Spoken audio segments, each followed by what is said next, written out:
morning, friends. Good evening and good afternoon.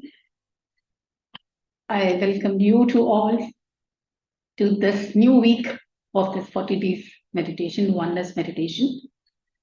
This week we'll be understanding what spiritual intelligence is all about. Till now we have heard what is IQ, we have seen what is EQ, and what is this SQ all about? What is the spiritual intelligence all about? It is believed that when we know what the spiritual intelligence is about, we are trying to understand the multifaceted intelligence concept, number one. And it is believed that when all the three Qs like intelligence, IQ, EQ, and SQ, when you are really training yourself with all these three Qs, it unlocks your entire human potential. Like it unlocks it, not just unlocks the human potential, but it also increases your personal fulfillment, and which helps in resulting high performance, just not in the professional sphere, but also in the personal space as well. So let's understand what the spiritual intelligence is all about. The entire week we'll be focusing on the spiritual intelligence and how meditation is aiding us go there and reach that potential that we probably would not have seen, right? Yes. What do you say?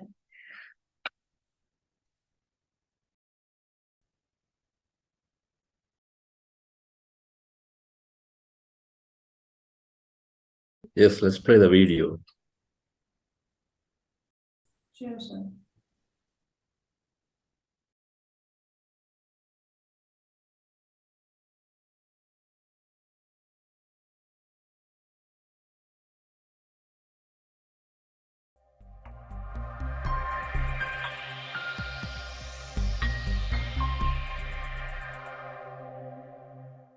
I see tremendous benefit in the quality of life that I have been leading.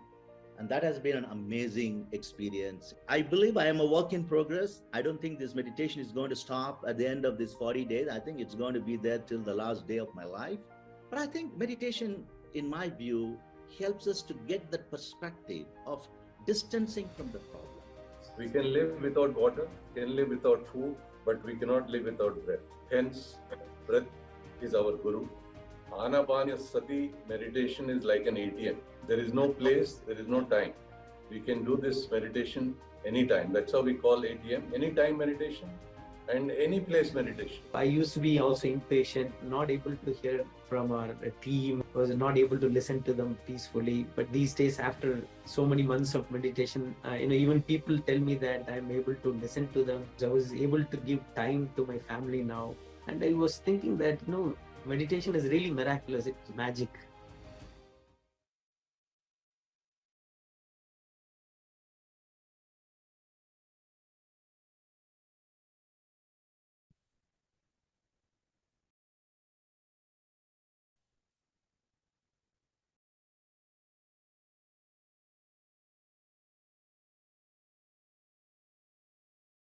Just one thing here.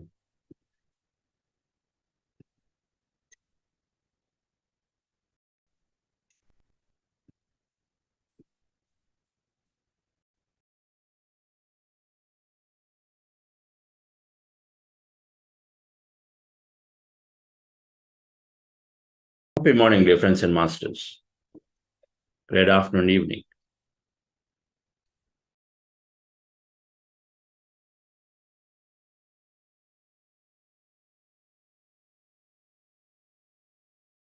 We came back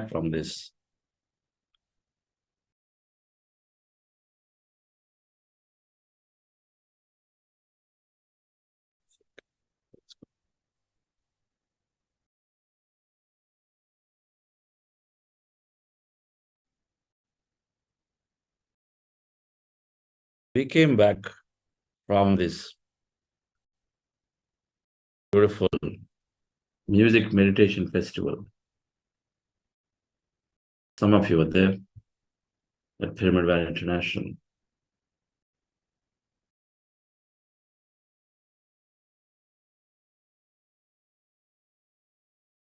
Sound, music,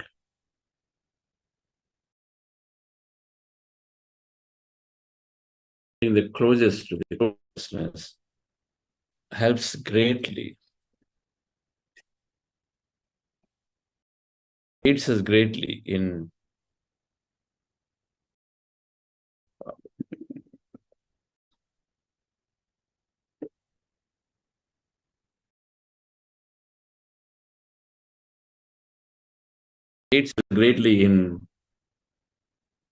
transcending to the other side.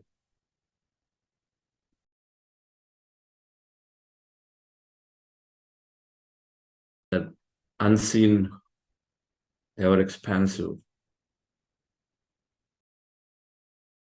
Consciousness is unseen, always expansive. Music is unseen, expansive, closest to consciousness.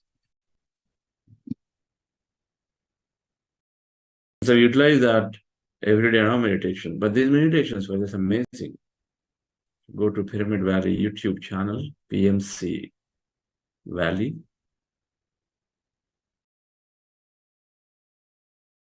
We will find these.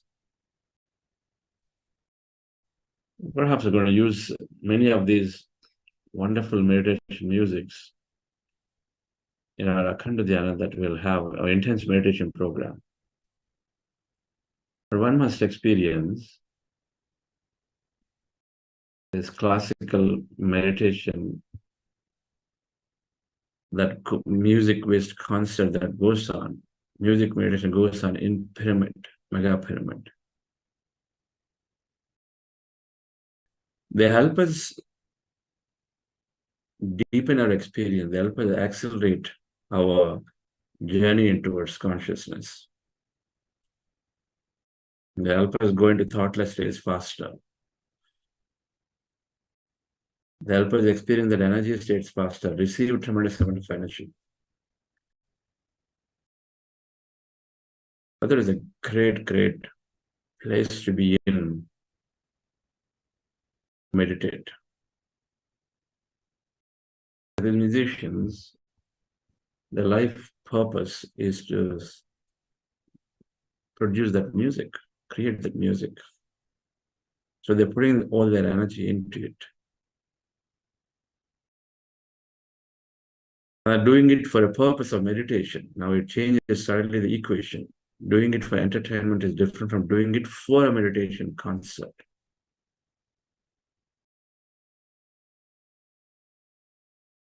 A lot of times it is produced in worshipping somebody, something, in view of that, because they may not be aware of meditation. But many times when musicians have been informed of meditation, of how it is and what's happening, and then they come and produce it, and it changes.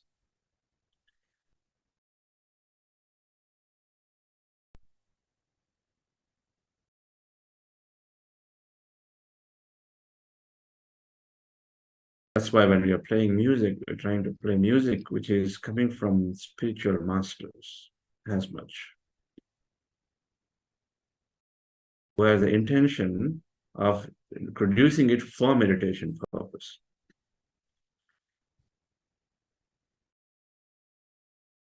Welcome to this Spiritual Intelligence Week, is to understand that our life continuity exists. Spiritual Intelligence Week help us to understand this continuity of life. So can we, if there is one thing that stops us from experiencing life beautifully, it's fear of death. Spiritual Intelligence Week is telling us that if there is one thing that is causing us so much suffering, it's greed. And then the intelligence is telling us that we have abundance. The suffering is due to greed, and then abundance is there, so then greed must drop.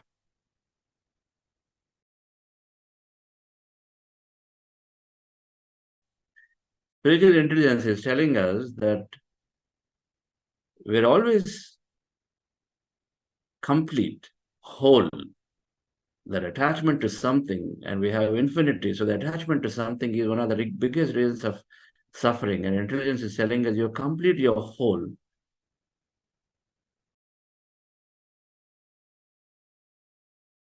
And so why attach yourself to something?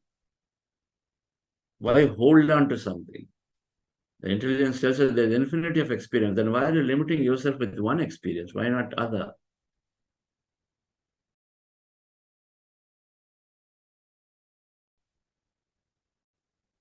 Spiritual intelligence gives us solution to some deep-rooted, unexplainable challenges.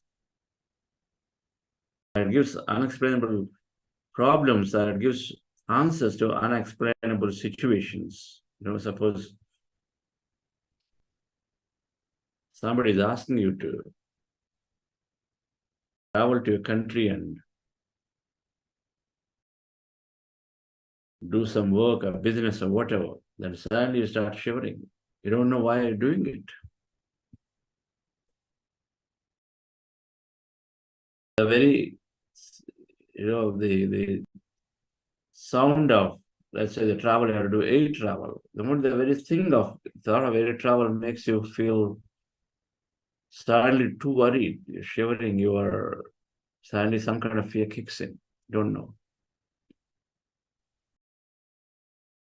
Spiritual intelligence understanding that there is a law of reincarnation, that there are memories coming from the past, that we can explore into it, can help us to give answers of why I am having this irrational fear or phobia about something or somebody.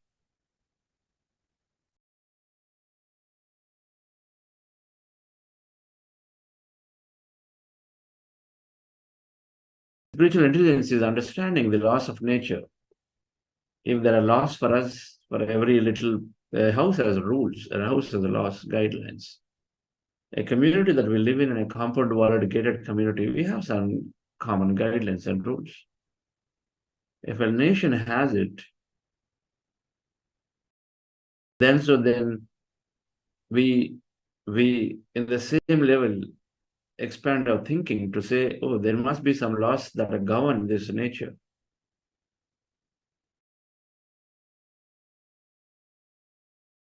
We look to explore what are those nature laws. Theosophical society is all about bringing them out. Laws of nature. So just the way we live according to the laws of the home, laws of the community, and then laws of the nation, we call law of the land, we also look to, and then we also must, if we have that understanding, then we look to align to the laws of the nature, that there is no interference to somebody. We are all a free will being. We are all free will being. We are all consciousness. So if you're a free will being, then we don't interfere into somebody. We don't cause violence to someone and harm to someone.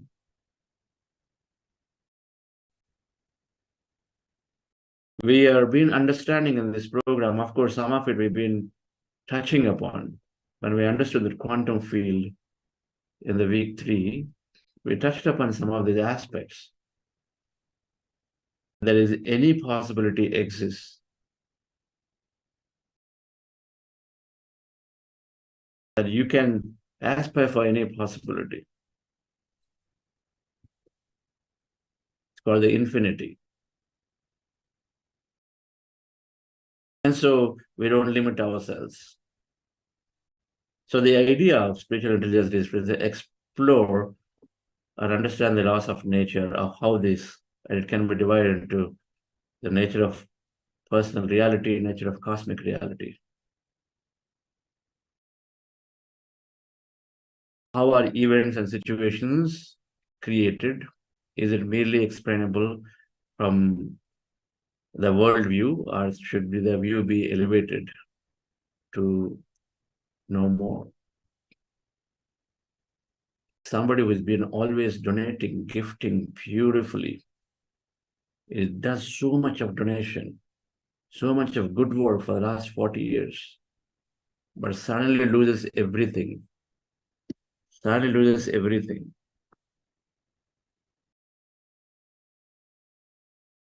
And we say, oh, what an injustice caused by God. How is it possible? You don't have an answer. Oh, must have been like significant bad luck. Don't have an answer. We put it on something. And so the spiritual intelligence is trying to explore. If we elevate our understanding to these nature laws, that there is reincarnation, that there is what he gives comes back, then rather than feeling helpless, we look at understanding situation, developing acceptance to become coherent again with everything, so we can bring ourselves into the present moment. Otherwise, we always will be living in the past.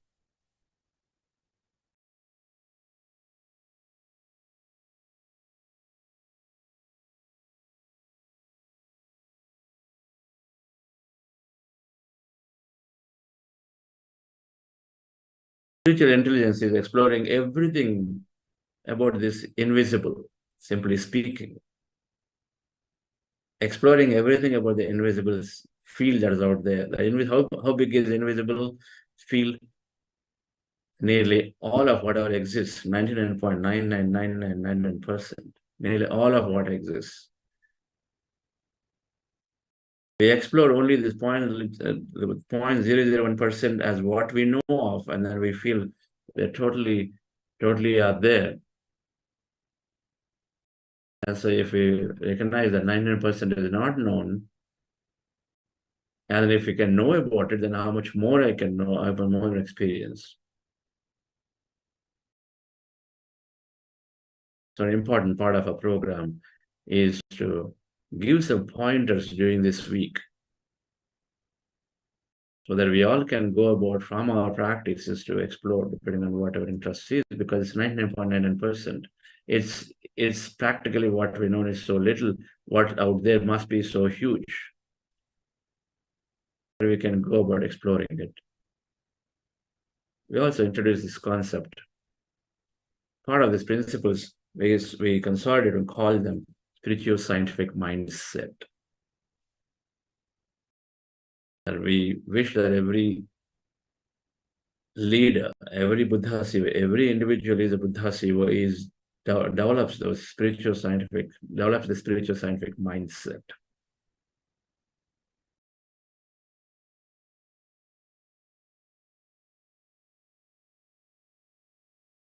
Let's go into meditation, dear friends, and then start exploring into these concepts. Relax yourself. We're practicing breath mindfulness meditation. Ana-Pana-Sati meditation. Our goal is to rest our mind. Meditation means knowing yourself, and we do that beautifully by emptying our mind and staying in that empty states, are in the meditative states, or whatever that happens when your mind is becoming empty. Staying in the state for long enough will help us reveal more about ourselves. We as a tiny body, and we as this huge energy. So it helps us to explore more about ourselves. So the idea of meditation is the goal is to fundamentally, we're here to know ourselves. If we know ourselves, then we know what to do exactly. There's no more confusion. Half the time in your life we spend in figuring out what to do. No confusion to do the next thing. If we know about ourselves, we're starting to establish that we are infinitely intelligent and infinitely creative. And so then there's no more missing out on anything. So there are many things, dear friends. So the goal is to empty the mind and then be in that state of emptiness to start building awareness about everything around us and ourselves. And so you're sitting down in the floor on the chair, as you see in the picture, legs crossed, eyes closed, fingers into fingers, hands in your lap, rested comfortably, and you're observing your normal, natural breath. When you observe your breath, slowly the mind becomes empty of thought. And then as the mind is becoming empty of thought, then we are experiencing total emptiness. All emptiness is energy, so we experience some kind of sensation, movement in the body, or some kind of vision, colors, So be a witness to all of it. Just observe them. Do not interpret any of them. In case you have thought at any given time, and you know that there will be thought, so that time bring your attention back to the breath, and again observe the breath. It's called breath mindfulness meditation. This is where we're going to spend maximum time in meditation. And before that, we're doing a small process called heart elevation. Just follow my guidance, dear friends. A preparatory process of heart elevation that helps us to go into the deeper states of breath mindfulness meditation. Relax yourself. Sit comfortably.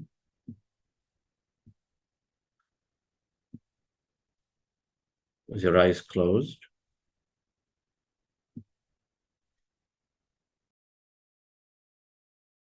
Relax your body.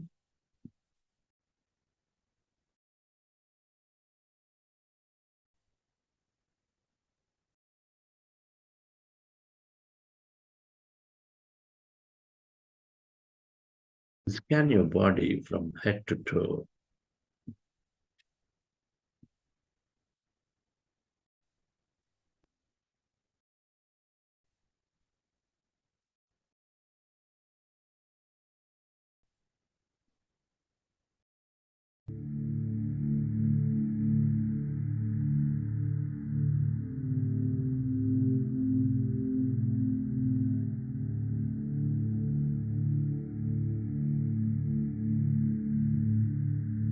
And slowly, let's go into breath mindfulness meditation. With your fingers into fingers, hands comfortably rested in your lap, observe your normal, natural in-breath and the out-breath.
Allow yourself to merge into your breath.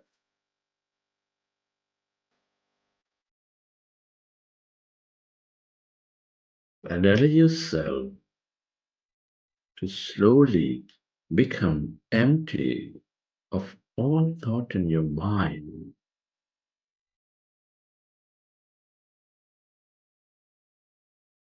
When you observe your breath, mind slowly becomes empty.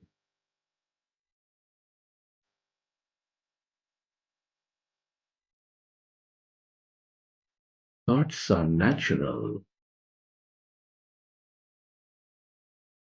When you recognize your thinking, go back to observing your breath, dear friends.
Allow yourself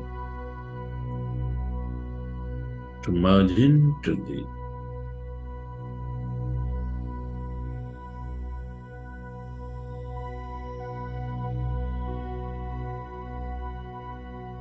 emptiness inside of you, all around you.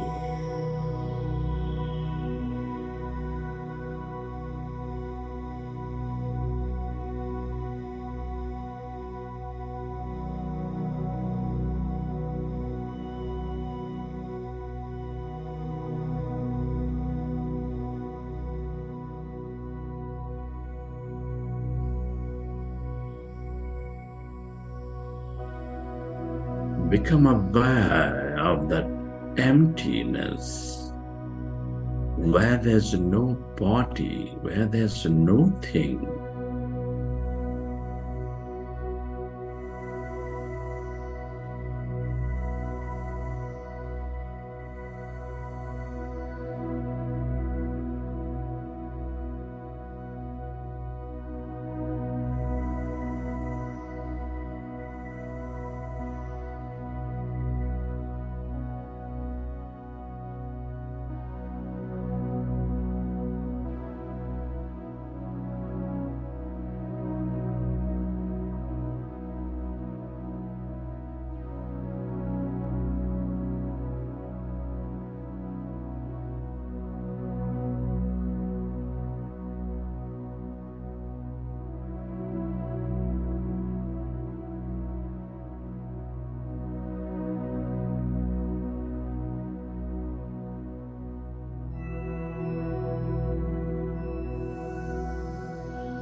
All emptiness is energy.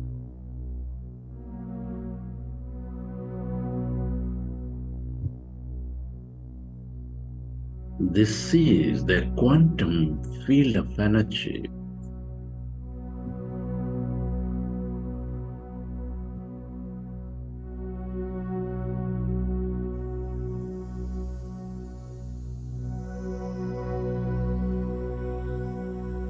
With limitless possibilities. The longer you stay aware of this emptiness energy,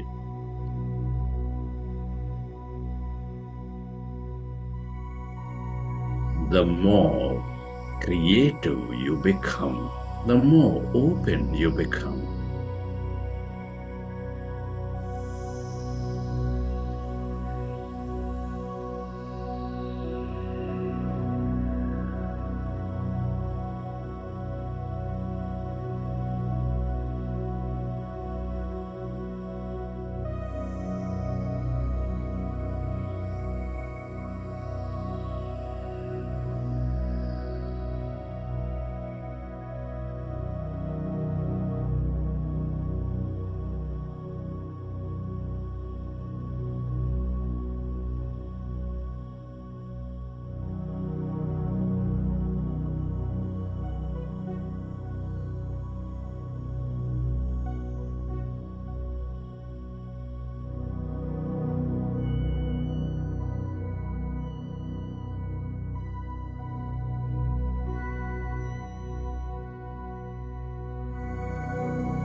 Friends, at this time, let's express gratitude. Gratitude to all things and everybody, to your parents, teachers, mentors, family, friends, colleagues, to everything you use, the technology,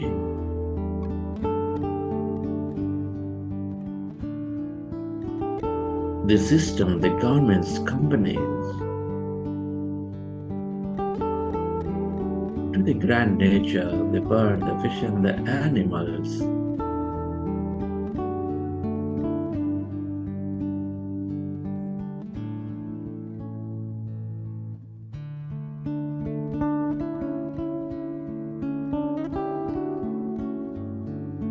To yourself and to this intelligent quantum field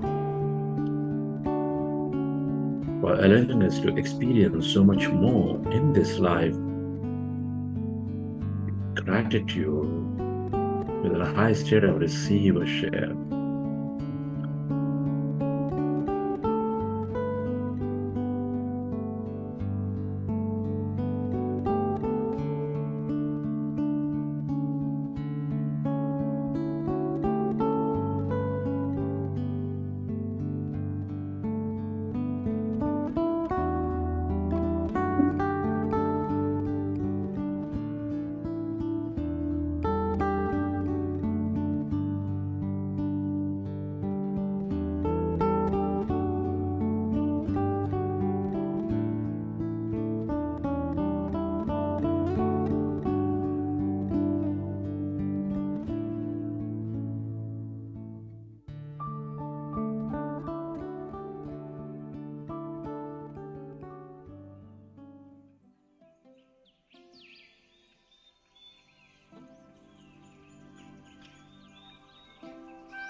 Recollect your experiences from the session, and whenever you're ready, you can keep your hands on your eyes for 5 seconds, and then you may open your eyes.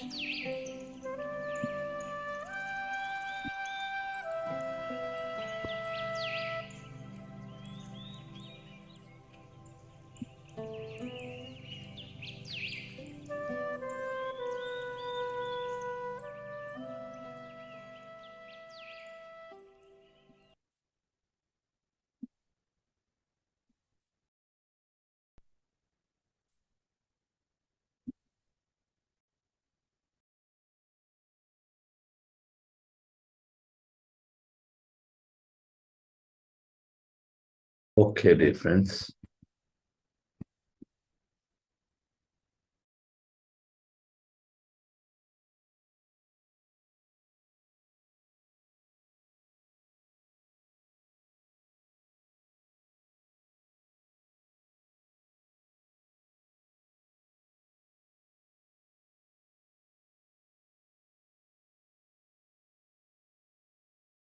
We have a guest master with us here that we're going to listen to her shortly.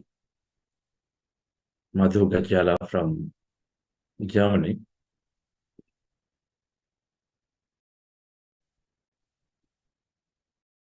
Amazing master with many experiences.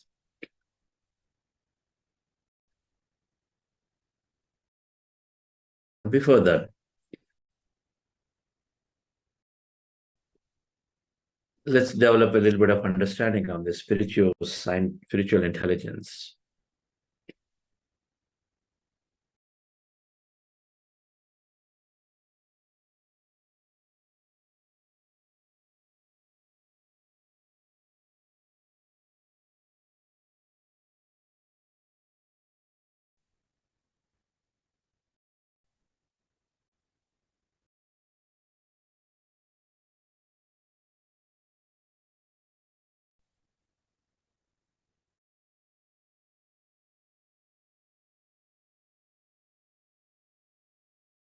The idea of this understanding is that it must develop oneness and then develop abundance at feeling into an individual.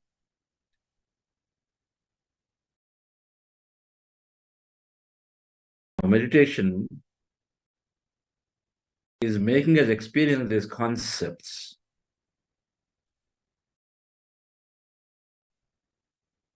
If a person becomes abundant, meaning a person is always feeling abundance from inside, and if a person is always feeling oneness, there cannot be any ever conflict in the world.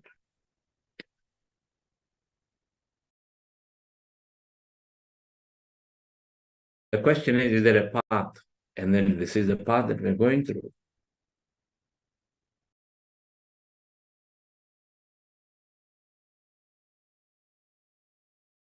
Greek philosopher said, we all are changing constantly.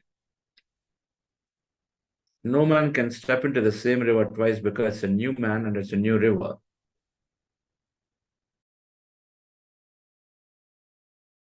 There's already evidence. We just look into ourselves, we're always changing. It's just that we go on clinging on to old ideas, old things. Although we are changing, at every moment we are different.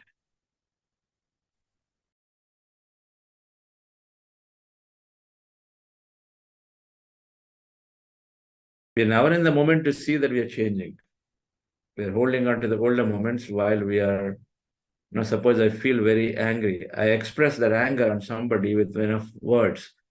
I've released a lot of emotions. So I'm no longer the same person before I expressed anger versus now. I'm different. My views about you are different. The way I understand is different. And about myself is different. There might have been a huge change in me expressing that anger. There might have been an instant realization that why did I do this again? And so that might have been a greatest moment of decision I've taken to myself that I'm now going to do it. The change might have happened. And it is happening. We just don't recognize it. We hold on to the past.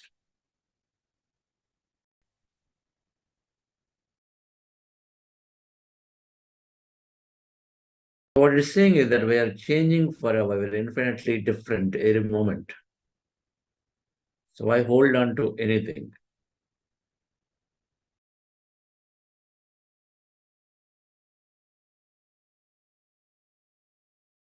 So the framework in this program that we're learning, that we said meditation develops a lot of passion for life because your physical health is restored. There is a lot more energy. There's stronger mind. So their physical health is restored. Passion is there. There is, we seem to now start learning numbers. We see it a lot. Don't hesitate to learn new things.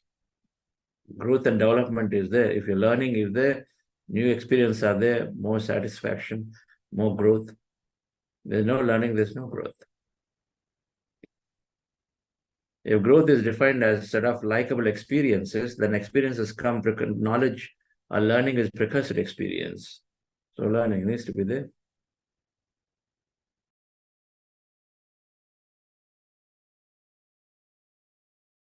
We talked about emotional intelligence, manifestation, ability to manifest.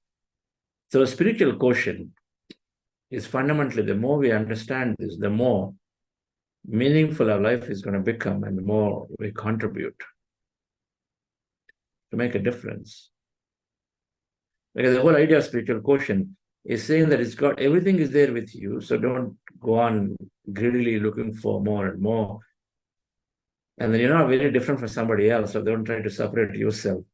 And so then everything is, your life is joyful. So then what do? You got to look at it and say, how can I share this to somebody else? Start making more tangible actions, more meaningful actions that we start doing. So the spiritual quotient, we understand this, we call this spiritual scientific mindset, spiritual scientific understanding.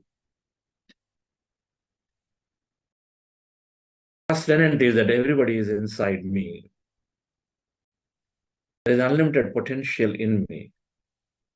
Second, my reality is by me, not by somebody else. We've been hearing some of these statements, we're putting it all together in a way that makes sense. There is abundance everywhere. So abundance for you, abundance for me. And then there is some higher intelligence. There is consciousness we keep talking about. There is that higher intelligence helping me. Something that is beautifully orchestrating these billions of events happening. Orchestrating billions of events happening. Everybody's desires in some way they're getting met. Everybody's somewhere learning through these various events that are happening most synchronously. There's got to be some great intelligence.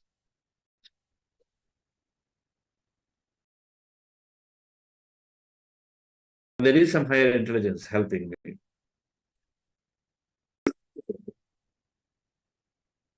So as looking at these, everyone is inside me. Fundamentally, from quantum physics, let's try to understand this. We're trying to put together a little bit of quantum physics science understanding, while spiritual understanding may be there for different schools of thought.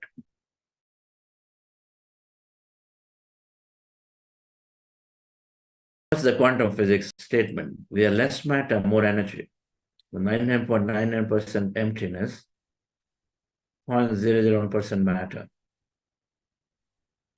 So in that matter, and if you go back to week 3 session, first session we talked about, this is day 14, if you would like to go back and listen in.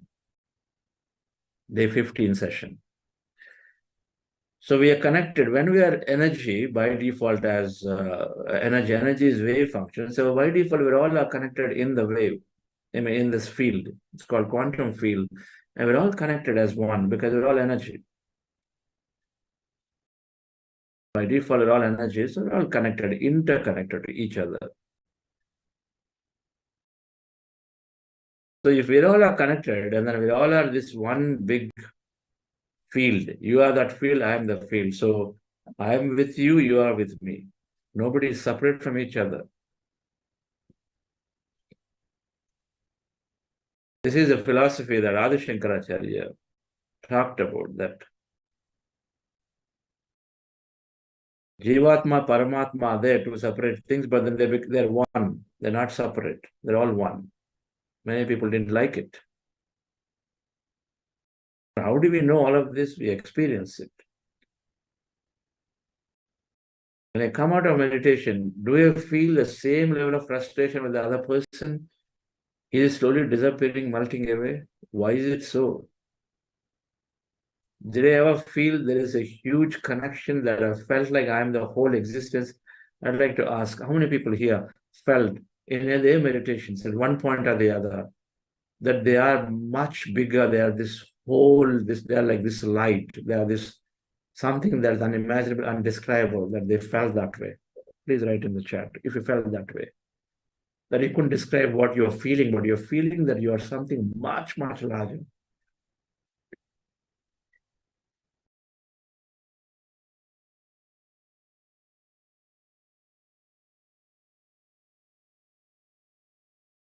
So we're going to experience this in meditation. And we're going to listen to enough of many, many people's experiences when you read. That wholeness experience, that oneness experience, that space, feeling of being there in this quantum field, that whole, where you don't want to come out. And the practical application is that when you meditate and you come out of meditation and over a period of time, you start developing liking to others, you stop dropping differences because you're fundamentally connected to your friends. You drop difference with others. You stop judging others because you are judging yourself. You know it's all connection. Quantum physics is telling that we're all intricately connected because the energy is connected. You derive from it. From quantum physics, you derive that we are connected. And so what does it lead to? Separateness to oneness.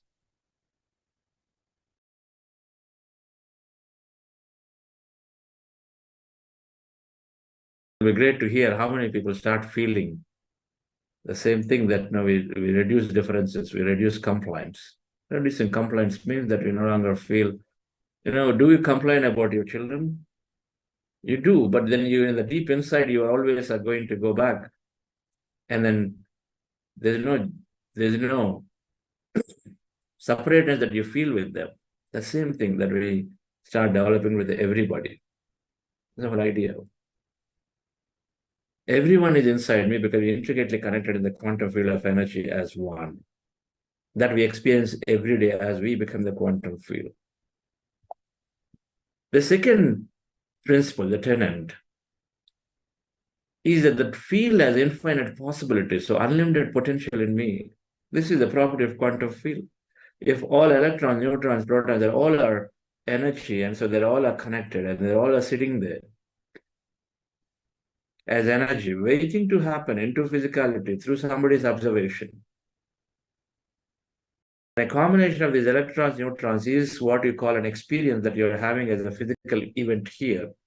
Any physical event, and your promotion is an event, you're gaining salary is an event, you're going and doing service work is an event, you're experiencing in meditation something is an event. They're all experiences, and they're all are culmination of these energy into particle, into the physical matter, from somebody's observation with the intention. How many combinations? Infinite combinations. So the field has infinite possibility. That means infinite experience that we can have. If we understand this and we experiment on this,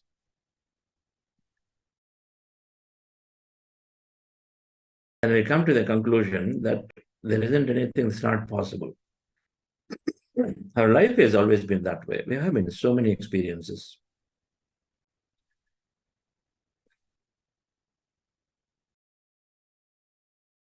So the moment, dear friends, when we recognize that there is unlimited potential in me,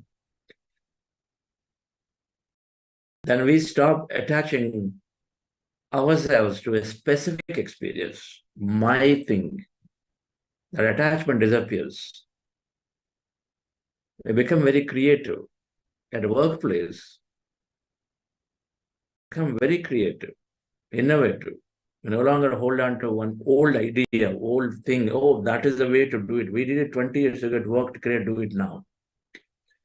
We did it last year, this is the way to do it now. There are many, many possibilities. So why only stick to one possibility? Why not do differently? Why not take a different route this time when you go to that park nearby, or when you're driving to Coimbatore or Ooty?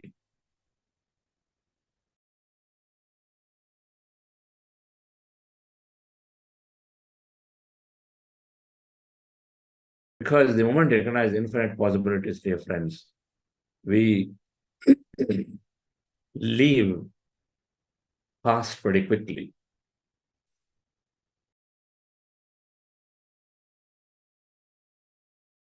The third thing in third tenet, the property of quantum field that we understood, observation manifests possibility.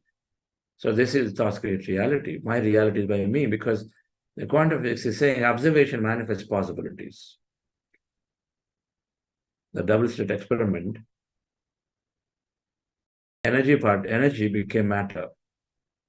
So thoughts create reality. So this is the most important discovery in a spiritual scientific mindset understanding, is that the thoughts create reality. That means what? We take ownership. For everything that we experience, we stop blaming people. The practical use of it is we stop blaming people. We take ownership. We don't feel helpless anymore.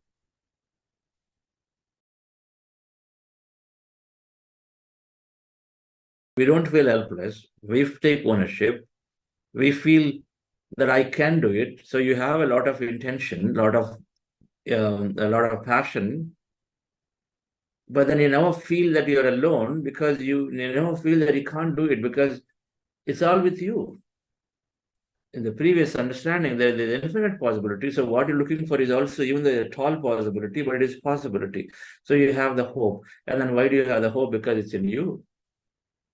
So that's why when we come into meditation over a period of time, we gain so much strength because we have this deeper understanding that I can make it happen. I have so much possibilities there with me. And then it's through my thought, through my observation, I make it happen. So then we recognize and say, oh, it's okay. I'm going to rally my team. I'm going to try to look for people to come together. If they don't come still, I'm going to start. I'm okay. A lot of times we can't make initiatives because we look for people, nobody comes. And so they drop the initiative. No, it's very, very difficult. It's tall order. Oh, it's going to happen. It's a difficult change. Who is going to listen to you? We have inspiration, but we don't take action because we haven't experienced that our thoughts create reality. We haven't experienced that there is infinity that is there with us.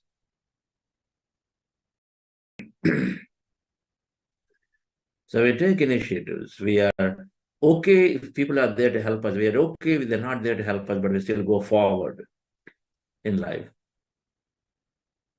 We stop blaming, we take responsibility, so we stop becoming helpless. Come, mother. And then difference. The fourth tenet, abundance everywhere. The unlimited opportunities in the field. Now, if you are that and I am this, both are the same. So then who doesn't have abundance? That company has, we have. Now, the whole markets always are growing. Everybody's wealth is growing. Everybody's comforts are growing. They are not shrinking. So it's a sign of abundance. Then why is that we are trying to compete with each other? Why do you have to go after that person's clients? Can we not think of many more? Why is that everybody has to be right here in this Bangalore town? Can we not just put and say, okay, I can go somewhere else? There is so much opportunity for everyone if you think. All things are always growing because the fundamental nature of quantum field is ever expansive. It expands. It's infinite, it's expansive, it keeps expanding. And we are creative, and so we keep bringing up with innovative ideas and we keep creating more. So we stop competing, we stop manipulating, we stop dominating. This is the understanding that when there is understanding that abundance for everybody, abundance I have, we stop dominating people. We as business people stop putting that FUD into the customers, fear, uncertainty, doubt.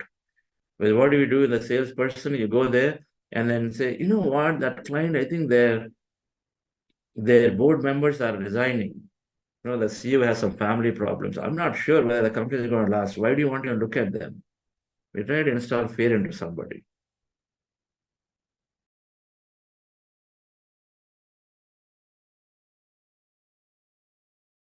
When we recognize there's abundance, we're not jealous about others. There's no jealousy anymore. And we recognize that the abundance, how do you extract? Through my own thought. So every leader, dear friends, and when we become into this consciousness, scarcity to abundance consciousness, there's no manipulation, there is no competition, that we don't compete madly. Okay, fine. You are into this business. Okay, fine. Okay, this is all it is. There's 1,000 people in this village or in this town. Okay, so let me look at something else. That's what we naturally do. If suppose two brothers are there, if one brother is already doing something and the other one is not competing, right? And they will say, okay, why? Yeah, for my brother only. So can't we develop the same attitude to everybody? That comes when we have this abundance understanding that I can still be successful and experience my own thing through something else. Competition must be there for us to get inspired to create new. The field has about abundance, infinity. So then why go after? So it must be there to inspire you. How do I make life better for somebody else? How do I add more value? That's why competition should be used, not for killing competition, not for dominating the other person doing the same thing. Add more value, become more complementary in nature.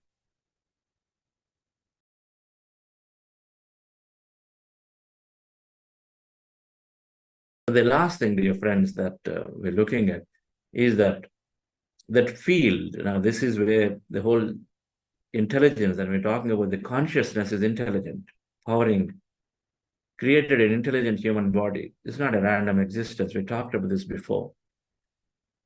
Billions of the sacral spaces, sacral bodies of this infinitely large, Earth itself is such a huge thing, can't even go around the Earth in our lifetime if you start walking. There are infinitely large, these sacral bodies that all are working in perfect unison without crashing into each other. And so is this human body with trillions of cells. So what is that that's causing it? It can't be random existence. It's easy to understand from an Indian Hindu culture perspective. There is always some intelligence which is responding. And so rather than feeling that I am the one who is doing it, maybe there is intelligent power is there, so if we can access it. So a leader who is always in tune with it, it's like being in tune with a mentor. Now we've got two mentors in two areas, and then you work with them, then you don't feel you're alone because you've got people, then you're talking to them, you're taking their advice, and you feel you do the right thing because you're talking to them. You get the greatest advice possible. Same thing. So we recognize there is this intelligence out there, and then I have a connection now with meditation to go into that intelligence through my intuition, through the messages that I receive, miraculous messages.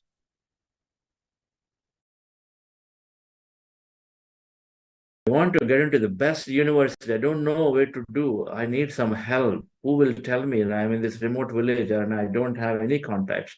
Sit down and meditate, like Shweta. What should she say? She received the message of where to go and she applied it. She got the admission. I've got this biggest business challenge. What should I do? Sit down and meditate till we get the solutions to the problems. The greater intelligence is helping, dear friends. We always pay attention. So then that means we're moving rather than thinking that I'm the one who is doing always. I am the great. I got my logic right. I got my stuff right. I got a lot of data. That's why I decided we move away from this mind-based game and a more heart-based game where we are listening to our intuition, listening to our feelings. We're listening to others' feelings through which we receive messages. And so then we are on a path. The intelligence is always communicating through feeling, through intuition.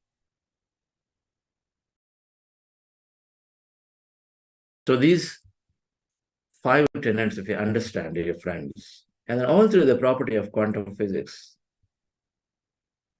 And then we explore it, that we, of course, experience mystically and all of this.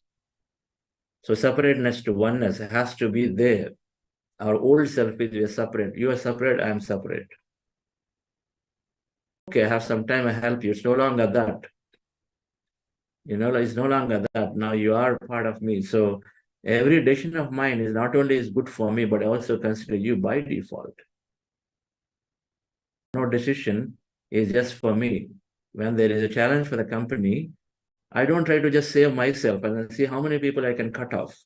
And so I look at and say, can I also reduce and then also reduce equally for some, have a conversation.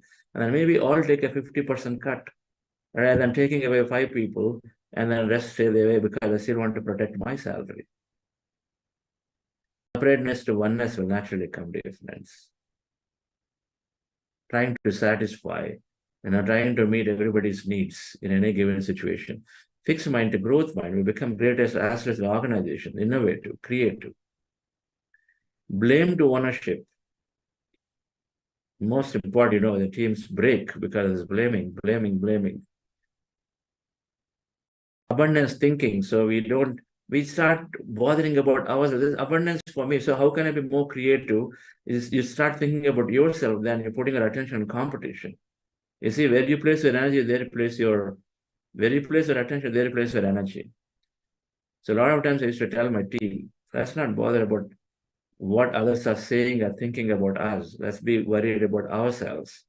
Because if you start putting attention on competition, saying, oh, okay, they've done this, they've done that, then all your energy is going there. You're making that grow further. Our energy is going onto somebody else. So instead, why not you put your energy onto you to grow your experience? create more. And mind to heart. So this is when all things come together. We are constantly taking the right decision, heartful decision. We're taking the help. We're now helpless. We're taking constantly the help of this super mentor, super mind, super conscious mind, the mind of everybody. That's what we're taking help from. How do you take the help? Intention. There are two things: surrender, and then have an intention, ask. Two things. Intention equal to asking. Surrender is being there, saying that, hey, I really want to know from you. I want to receive from you. There's two things you do to a mentor, you know it. If you have a mentor, if you surrender to the mentor, don't try to logically argue, then the mentor is ready to give you as many. If you're not ready to listen and say, okay, this guy's mind is too full, so let's wait. You know that Zen Master story. So either we surrender and say, okay, I'm always in the state of receiving. That's what meditation does, to make us empty so that we receive. And then second, you make an intention. When there is a challenge, ask for help and say, I'm seeking a solution for this. And then you sit down into meditation where you're ready to listen. And so some solution comes, something comes. You're doing best presentation next. You sit down, then don't feel helpless. You sit down, make that intention, sit down in meditation. Suddenly you'll get a strategy of how to make the presentation. So dear friends,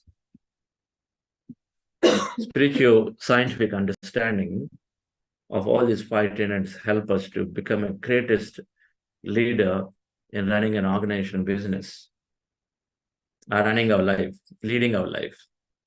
So thank you very much. I have here with me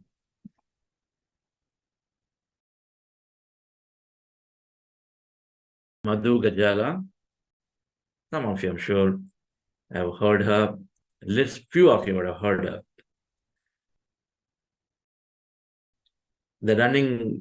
She and Ramesh are doing some beautiful work, sitting out of Germany. Been with Patriji for ever since they got to know, which is more than now 15 years. And to me, there are these, some have this rare ability to go to the unknown territories and then do your work. So they went to Egypt and then did a lot of work. After realizing, understanding themselves, they spent a long time in Egypt, giving this beautiful knowledge there. And then from there, they went to many Arab countries there. Then they went to Germany and doing this work for the last few years. And they're already thinking of going to another country to do this work. Where there's nothing there, they want to go and then seed. And so then it can be nourished by somebody else who comes in later, but they want to go and then plant and seed. So Madhu is a mystical master with a lot of experiences. Listen to her. Yes, Madhu. So namaste, masters. I'm so happy to be here. Firstly, I'm so happy that I'm at Chandra sir's place and I got this opportunity to talk to everybody and to share my own experience of spiritual intelligence. Before that, I would like to share about my journey of how I came into meditation. I started meditating in the year of 2009. And my husband and his family has been meditating with Patriji from 1997. And when I got married to Ram, my husband, my father-in-law used to tell me about meditation, or used to force me that you have to meditate. But I was thinking that it's not my cup of tea at that time. I was 22 or 23 years old, and I was thinking it's not the time for me. I'm still young to meditate. So that was the thought I was having at that time. And right away, after we got married, we moved to Egypt. And there I underwent a miscarriage right after a year. And that brought a lot of depression into me, lot of questions about why this thing had happened, and all these questions had started coming up. And I could not find any answer outside. I could not find, I went to doctors, I went to counseling. No, nobody could help me. Yes, sir. No, please go ahead. Please go ahead now. Yeah. So nobody could help me. Then my in-laws came to Egypt, and he told only one thing that convinced me to meditate is, see, if you have a question, you alone have an answer. There is no answer that you will find it outside. So if we came with a question, we came with also an answer. Like when we came to this world, dear friends, we also came with an answer, that is the breath. So for every question that we have in our life, for every problem that we have in our life, the solution is our breath. That is what Patriji meant. When we are with our breath, we lessen the traffic of the mind. And when the traffic is no more, you find you're just there. You're right there in front of the answer. And when they told me about this, that convinced me to meditate. I said, okay, let me give it a try. I did a practice of 1 week. Okay. I said to myself, in 1 week, if it does good to me, I'll continue for the rest of my life. If it does not, I'll just leave it, and I'll say it as my experience. In that 1 week, because my house was very dirty, that means my house in here was very dirty. So if the house is very dirty, I need very deep cleaning, right? So it can't be done just saying that 10 minutes cleaning and you say that it's super clean. No, it is not like that, because those times I was going through a lot of things in my mind, and I have to sit with myself, and I have to address them, and I have to simply let go of them. So I did this practice every day. I used to sit for 6 hours, and I used to just patiently being there for myself. And then after a week, I said, I have realized this joy. I mean, I have realized this inner peace that I was looking always from outside world. But that period was the time when I have experienced this inner joy. And then I said, there are so many people like me who are going through a lot of tough times, and they don't know how to come out of it. So that's when me and my husband Ram, we have decided that we have to open our doors for everybody, whoever are seeking to find their own self. And that's how we started our journey in Egypt. Dear friends, once we have got the fruits of meditation, may it be the sleep, the sleep pattern had become much better. So that alone is enough for us to become a master and to share this to everybody, because there might be so many people in need of this sharing of what we had. So we opened our doors and we started inviting people, and through that we are still learning more about ourselves. It's never ending, to know about ourselves, it's never ending. And in this journey and meeting with Patri sir and meeting with so many other masters, we have learned so many lessons. And today I'm going to share two such lessons that I've got from my life and from Patriji. One lesson is when I had miscarriage, I always had questioned why this thing had happened to me. I was not having any idea of any spiritual idea about why things happen. Then practicing meditation made me realize that everything happens for a reason. Nothing happens by chance. See, everything that happens in our life, it is meant to happen, so it happened. So if that depression wouldn't have happened to me in that time, I wouldn't have come into meditation, or I wouldn't have come in front of you, and I would have not been speaking like this. So everything happened for a reason. So that time, I read in this book, Untold Story of Sita, it says that every misfortune that we have in our life is really a blessing, if we look at it that way. So Patri sir told me this once. I asked him, sir, why this thing? I took a complaint to him, and I said, sir, why is this happening? Why is she behaving like that? Why things are like this? Then he told, see, for every why you have, put a why not. When you put a why not, then all these questions dissolve. That means accepting everything as it is, like if the person is behaving in such a manner, accept that person as he or she is. And if situations are like that, you cannot take control of it. So accept it. Have this why not attitude, he said. That is one of the very important lessons that I have learned from Patri sir, and I still implement that in my life. If things are not going according to my way, I just accept it. It's okay. And maybe I'll see to it what it is bringing to me. So that is one lesson, dear friends. And the second lesson is about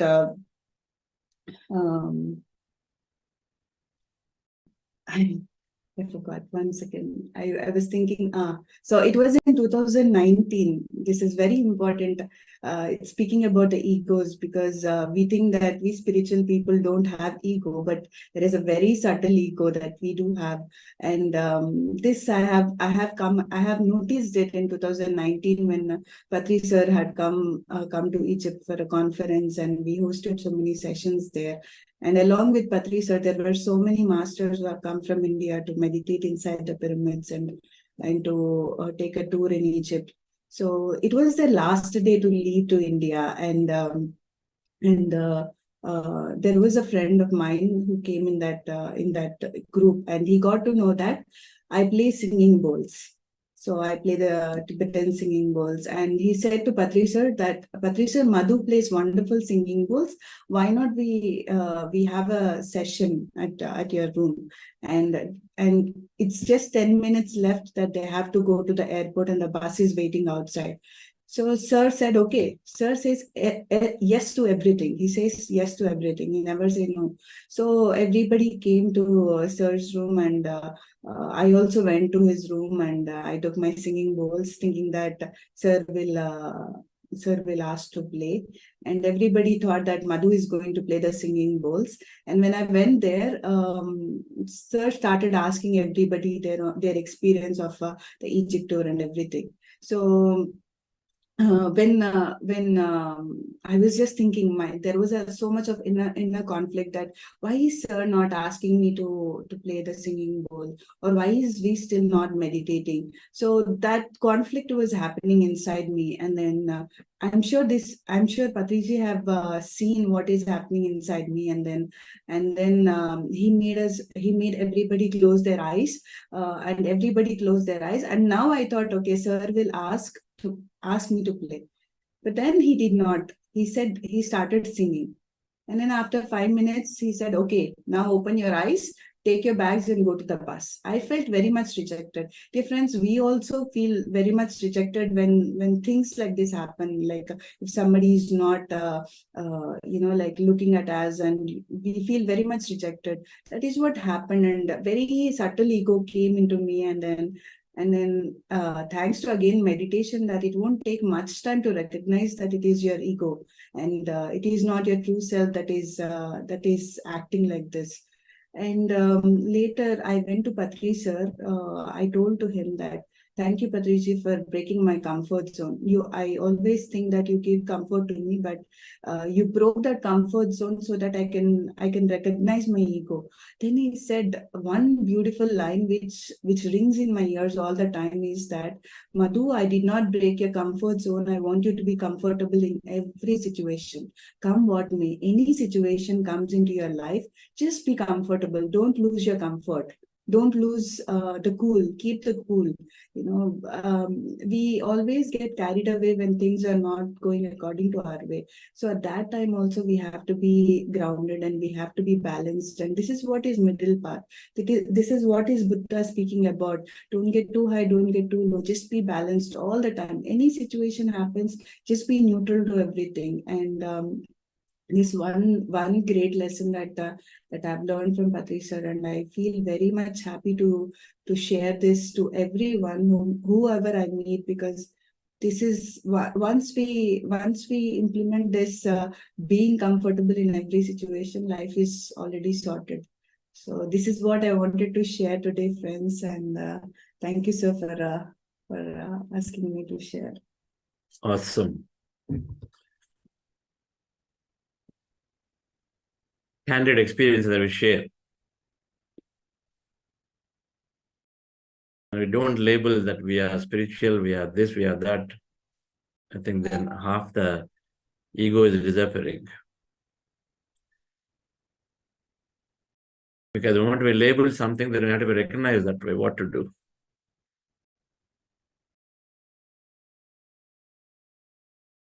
So many times this happens.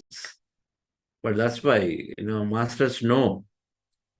We think it's random creation, but masters know things happen. And they know, and then they always are, because they're flowing through as an instrument through this consciousness, which is beautifully orchestrating billions of events for us to learn at every moment. And so there's Madhu's time. How many times it happened to me? Oh, a million times it happened to me. And I'm still trying to break that ego. Ego self is always playing. So thank you, Madhu, for doing this very, very practical understanding.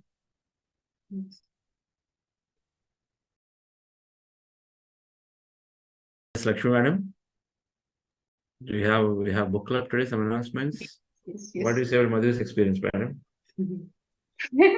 When she spoke about, when we think of spiritual matters, masters, right, outside the world, even in our family, when we get angry, people say, oh, you're meditating, still you get angry, still you're upset, still you're, that is something like, it puts a question to us, oh, am I doing the right thing? I'm meditating, but why am I not able to take this? Or why am I losing my cool? Right? We seldom get this question. We encounter the situation. But when she said, Patri sir, in a subtle way, taught her how to be comfortable in any situation by giving that up, by letting her face that up. I don't say crisis, but that situation. It's a beautiful thing. So whenever now it dawns to us to immediately, right? Okay, this is a situation which I have to face and I have to learn.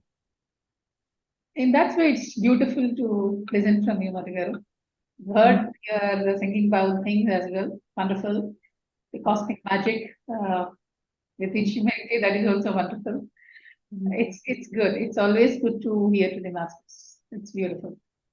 You play singing bowl like this, or you always need to sit on the floor? I'll put it on my hands. You can do it. You do it? I see. Okay. I don't know. I don't have access to the bowl right now. Where could have made you play? I have it. You have? Yes. Sing it. Yes. Ashman, any announcements? Yes, sir. We have the book club today, starting at 15, to be more specific, 21 minutes. It's You're the Placebo book today, morning session. So please do attend. We have two hands raised. So should we wait for Madhu to come back, or should we take some questions? Take the question while Madhu can speak. Yes. We'll listen to her 3-4 minutes of singing ball based, maybe 3 minutes of singing ball meditation we'll do with her. Meanwhile, I see a question. Yes. Yeah. Lovely, Danji, please go ahead. I just want to add on my experience, which I already shared to other people, but not directly to Chandra sir. So it's a special thanks to while experiencing meditation, as I told that I'm on immunosuppressive.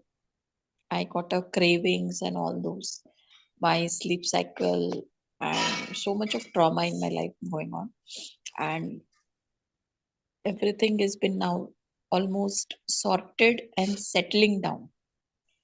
Earlier, I used to forget my medicines. I was confused. So now the clarity is in my mind. My sleep cycle, I told earlier also. This has all happened because of the program. So I'm very, very thankful. And I am in need of this program more and more times, and that too online, because I'm far away from Bangalore. So I can't visit there and do it on the residential or anything. So I'm practicing it online, which I'm enjoying. And I want more clarity in my life, because it is boosting my confidence, it is memory power, my sleep cycle, the calmness of my mind is very nice feeling. So thank you so much. Where are you, madam? Where are you based? I am in Nagpur, sir. Nagpur, there's a big group of pyramid masters there, if you'd like to meet them, local. Okay. There are Sure. centers, meditation centers there. Okay. Physically, also sometimes I'm sure they organize programs nearby to the pyramids and stuff, Okay. Okay. workshops. So many things happen. Just reach out to your facilitator, they'll connect you. Okay. Sure. Yeah. PMC Hindi, on the other hand, PMC Hindi, if you go to the channel, the websites, plenty of Okay. information available. Okay. They connect Sure. you. Thank you, Chandra. Thank you. Okay. Yes. Madhu's got a swimming ball. So let's. We have to check the sound, sir. Okay. Yeah. Oh, so I have to share the music, no? Computer music, if you do, then the low notes will be captured. Is it? And I also need to do original sound, I think. I suppressed it. Go ahead. You play. Lakshmi madam, please tell me how is it?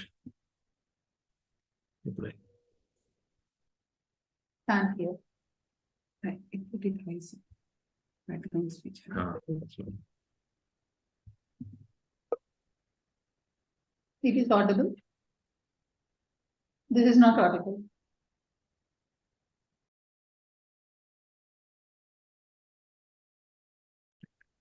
This one, I think.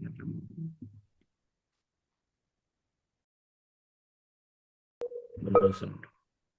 Audible. Not really. Now. High fidelity music.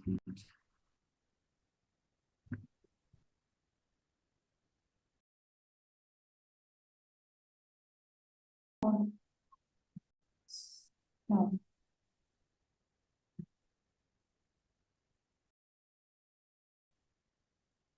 It's not audible. Okay. Maybe it needs a different mics. Yes. Okay, so I guess one more time. how come original sound from musicians must come?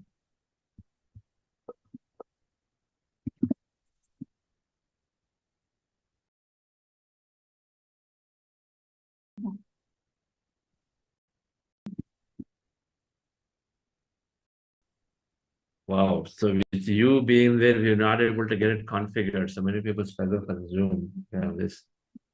Okay, so I could, of course, listen to this sound, so beautiful sound here.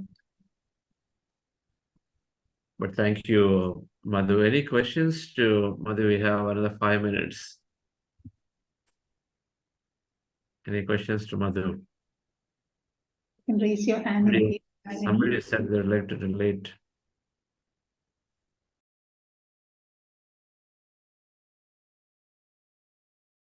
Yes, Sanjeev, go ahead. नमस्ते मधु ma'am, नमस्ते नमस्ते। Chandra sir, नमस्ते सभी जो यहाँ present हैं. It was wonderful session, and today I want to share. I have there was something experiment that I did. I tried mindful cooking today with meditation that was going on. And it was like the sound that was playing during meditation part. The sound was there, and I was cooking, and I was focusing on the sound only.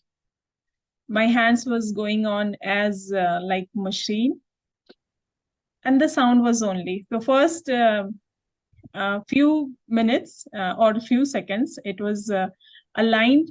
Then after that, it was a bit distraction also. Then I then thought was coming like, yes, I can do it. I can do it. I can align all these things. Then thoughts started coming like what I will share. And when it came that I can do it, it was like ahankara, you can say, and then useless thoughts started coming. This is what happened today. It was just an experiment that I tried to do. And the gratitude part was very good. That was as usual that I do while meditation. So this is what I have to share. And one thing I would like to ask from Madhu ma'am, from where you have learned this bowl singing? I would like to learn. Just Okay. Ma'am, firstly, you have to get a bowl and practice by yourself, ma'am. There is nothing as such called learning. It's for the singing bowls, it's only the awareness that matters actually. So when you are playing, you have to play with complete awareness. So bring a singing bowl, get a singing bowl, and start doing it. When you start doing it, you will understand of how it works and everything. It's very, very easy and very wonderful as well. You mean to say it's like experiencing thing. As much as I will experience it by doing it myself, it will I will grow it. Correct. Right? Correct. Okay. Thank you so much. And it's been very wonderful, whatever you shared. Really very nice. Thank you. Thank you. And I think I will practice it more and more, like what I did today. I would like to do it again. I hope did I means whatever I did, I would like to ask Chandra sir, is it right way, or it was just I mean I enjoyed that thing. You enjoyed that you're doing right. Okay. Thank you. Okay. All right. Thank you, sir. Thank you. So, friends, let's still go into a brief meditation for 5 minutes of meditation with Madhu madam. You know, it's always our attention and energy. Always that's the concept. So let's go through this. Whether you listen to the sounds or not, just go into the meditation. Close your eyes.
Last 1 minute.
Okay, please.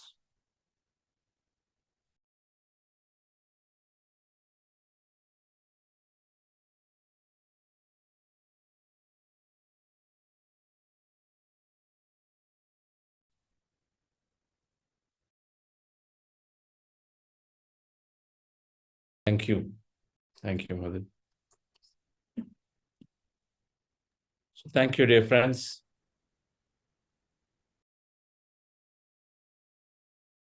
Hope you enjoyed the second meditation. I felt in the room is very powerful, so we have to have you. I don't know if it's possible this week for you. If you are there in Bangalore, works out, then we'll have you do the main meditation on the Zoom. Okay. We'll have a back in the program one of these remaining 10 days. So thank you, friends. We'll go to book clubs. Sai Ram Reddy Garu. Good morning, Master. Yes. Master, there is an icon on the bottom of mute, arrow icon. If you click on it, there is the audio settings. So on the audio profile, there is a suspension of noise. If we put it auto, then we can hear the noise. Okay. So Okay. next to mute, there is another. Yeah, next to mute, there is another icon. If you click on it, there is an audio setting. Yeah. If you click on it, there is a audio profile zoom background noise remover, like auto, low, medium, high. Yeah. So We got that covered, so that's fine. Okay. Okay. Thank you so much. Yes. I thought that's what will work, but for some reason. So you didn't hear last time while she's playing? None of you heard what she's playing? Madam, you didn't hear? No, we couldn't. You couldn't? No, we couldn't. I couldn't. Okay. It's waiting for the next time. Okay. Thank you all. Have a wonderful day.